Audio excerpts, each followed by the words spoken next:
y la carrera delictiva de Facundo Jones Wala. Muy bien. Bueno, Marian, vamos a empezar con ese 2,2. ¿Qué significa? Y al costado de ese número grande, ¿qué es lo que tenemos que analizar en rubros, comparaciones, mediciones? Bueno, como nosotros adelantamos ayer, la inflación fue de 2,2%, fue la más baja en 4 años y medio. Interanualmente fue 84,5% y tenemos que ver qué pasó al interior de este índice general. Y bueno, vemos por ejemplo que el rubro que más aumentó fue recreación. Estamos hablando que es un rubro que tiene una suba estacional. Sí. Estamos hablando restaurantes y hoteles. Eso es estacional puro. Sí, tiene que ver con la etapa del año. Generalmente en enero tienen incremento, dio 5,3. Después tenemos otra vez tarifas, porque el rubro de vivienda, agua, electricidad, gas y combustibles aumentó 4%. Después nos tenemos que meter con bienes y servicios varios. Importante, prepagas. 2,4%. Cuando hablamos de salud se incrementó por encima del índice general. Esto es importante porque el gobierno hoy tiene la mira en lo que es las prepagas y tenemos que ver qué pasó también con inflación en alimentos. Bueno, por debajo del índice general, 1,8%. Esto es importante porque afecta sobre todo a los que menos tienen. ¿Qué pasó con rubros también que impactan en los que menos tienen? Educación, una suba nomás de 0,5% y transporte 1,2%. Ahora, el rubro importante también que marcaba Maxi al comienzo. ¿Qué pasó con la ropa? Deflación, menos 0,7%. Tuvo una baja de precios. También tiene que ver con que en enero hay liquidación de ropa y bueno, bajan los precios.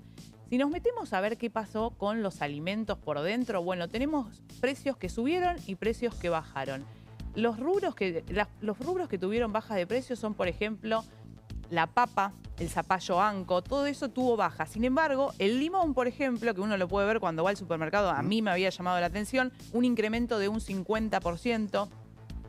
Y en el medio tenemos también baja en productos que no son tan estacionales. Por ejemplo, el arroz, el pollo. Bueno, se empiezan a ver baja de precios en algunos productos de la canasta básica. ¿Y por qué pasa eso? ¿Por qué?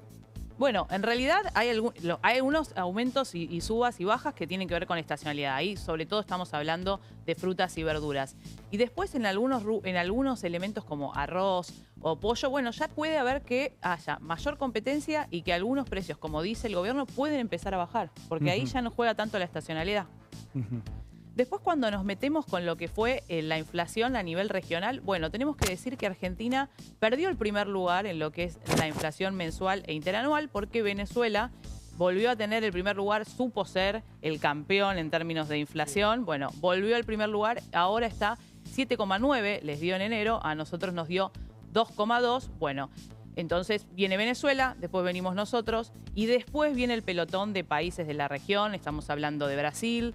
Estamos hablando que tuvo un incremento de precios de 1,1. Después creo que tenemos una placa que podemos ver con los precios a nivel... La comparación con la región. Sí, bueno. Si no, igual tenemos también Bolivia, que también tuvo un incremento en torno al 1%. Todos países... Ya no están tan lejos. No estamos tan lejos ya. Uruguay, 1,1. Elijo creer. Elijo creer. Bueno, si empezamos ahora vamos a estar hablando también qué puede pasar a partir de febrero. El gobierno tiene la mira puesta en lo que va a pasar con tarifas. Recordemos que los incrementos van a ser por debajo del 2%. Después, prepagas con una nueva modalidad que quiere implementar el gobierno a través de un decreto, que es que los planes de menor valor tengan menores incrementos que aquellos que son más altos. Va a haber un decreto. Hasta hoy, las prepagas tienen que incrementar el valor de las cuotas en el mismo nivel. O sea, si hay un 5% es para los planes bajos y para los planes altos. Un dato fundamental que lo marcaba justamente el presidente ayer en el video que hacía para redes sociales, es que estos datos que está contando Mariana eran con el crawling del 2%, ¿no? A partir de febrero veríamos el crawling del 1%, pero además el impacto altísimo que hemos tenido tanto en el último tramo de enero como en estos primeros días de febrero del aumento de la carne, que representa casi un 10% en lo que tiene que ver con este índice por su enorme incidencia. Somos un país consumidor de carne muchísima, más allá de que vemos estos índices bajar. Se terminaría corrigiendo en la segunda mitad, digo, probablemente haya un poquito más de hacienda, bajen los precios de la carne, que también, insisto, marcaron un pico y se termina acomodando. No sé si es perspectiva de un número 1 adelante para para febrero o si eso se aplaza para abril. Bueno, el gobierno tiene optimismo de que pueda suceder. Las consultoras todavía están un poco reticentes, lo ven por encima del 2%. El relevamiento de expectativas de mercado marca que estaría en 2,1% y recién en abril estaría arrancando con el 1%. Pero bueno, están estos dos focos que tiene el gobierno, lo que es salud, que recién en enero aumentó 2,4% por encima de lo que fue el índice general, tarifas y el nuevo crawling peg al 1%, que eso le da un nuevo piso a la inflación. Bienvenido Ricardo Delgado, economista, aquí a Más Data a la tarde. ¿Cómo va todo? ¿Cómo va? Muy buenas tardes. Me interesa mucho tu mirada respecto del 2,2% hacia atrás y hacia adelante, si esta desaceleración puede continuar y si esta búsqueda de una macro ordenada necesita, si querés, un desbloqueo de otra pantalla, dominada esta. Bueno, claramente el gobierno tiene un número que es el mejor, obviamente, de su gestión.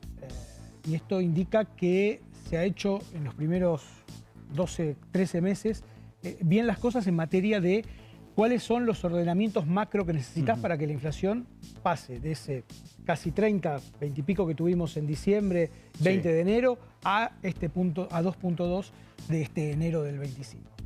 Dicho esto, me parece que ahora la cuestión se va a hacer más difícil de alcanzar en términos de objetivos y de seguir bajando la inflación, porque hay herramientas que el gobierno ya puso en la cancha, como es, por ejemplo, la del superávit fiscal. Ya eso está en la cancha, ya está puesto, digamos, en conocimiento de los inversores, de los que toman decisiones de precios todos los días. Todo lo que genera esa frase de la emisión monetaria genera inflación. Todo ese paquete ya está puesto, toda esa carne está puesta en el asador, siguiendo con el tema carne, que es un tema central en los próximos meses, en particular en este mes de febrero. Y te diría que el punto es que también ya puso en juego todo lo que tiene que ver con la política cambiaria. Ya hoy tenemos un dólar prácticamente fijo.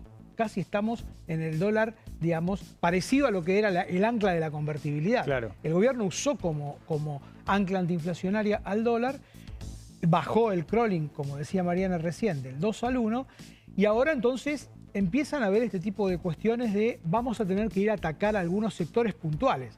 Empieza a haber cierta, si querés, heterodoxia en las decisiones de política económica para seguir bajando la inflación. Por ejemplo, en sectores que no dependen del gobierno. Por ejemplo, las tarifas públicas, electricidad, gas, agua, dependen de decisiones del gobierno y de hecho el año pasado las fueron regulando de alguna manera justamente para que la inflación sea más desacelerada. Ahora va a ser más difícil. Y con relación a estas medidas heterodoxas, ¿son necesarias? ¿Son convenientes? Cuando se habla siempre de un programa antiinflacionario, se menciona un posible acuerdo de precios y salarios. Una vez resuelta, digamos, la parte macro, que el gobierno lo ha hecho con eficacia.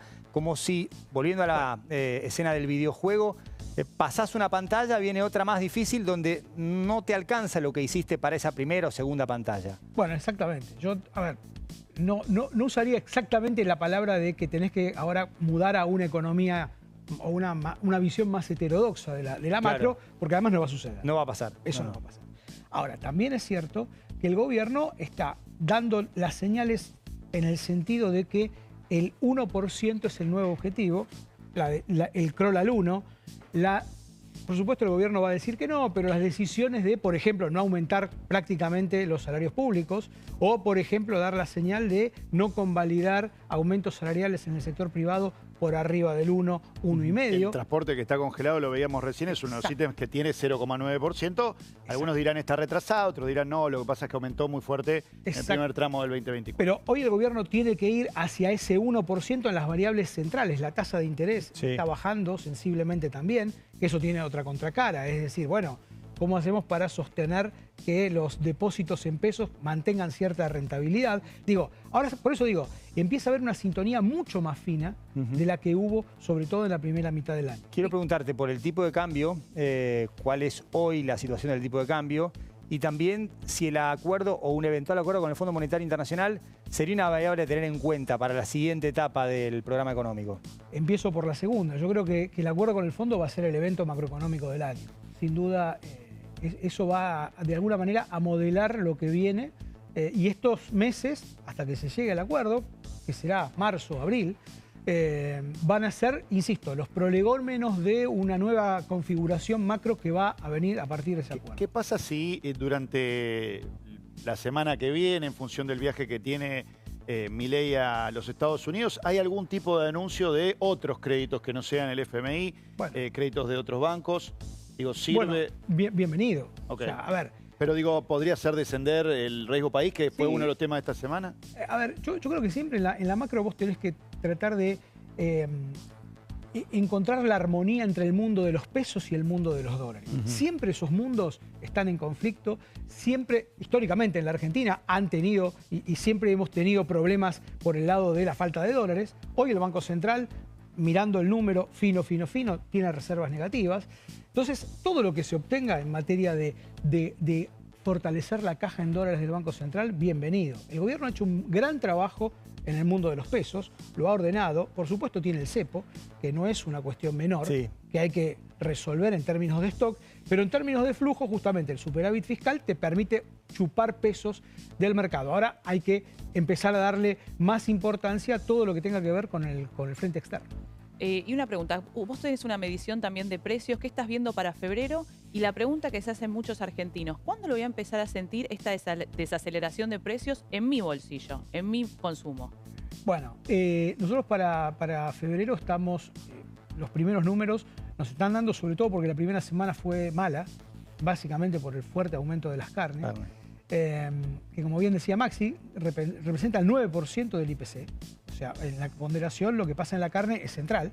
El punto de fondo es que va a ser difícil, a nuestro modo de ver, bajar o perforar este 2% en el mes de febrero, producto de la carne. Aún cuando la carne se congele hoy, va a ser muy difícil. Ya está aportando alrededor de 0,3, 0,4 puntos al índice total. Entonces, va a ser difícil.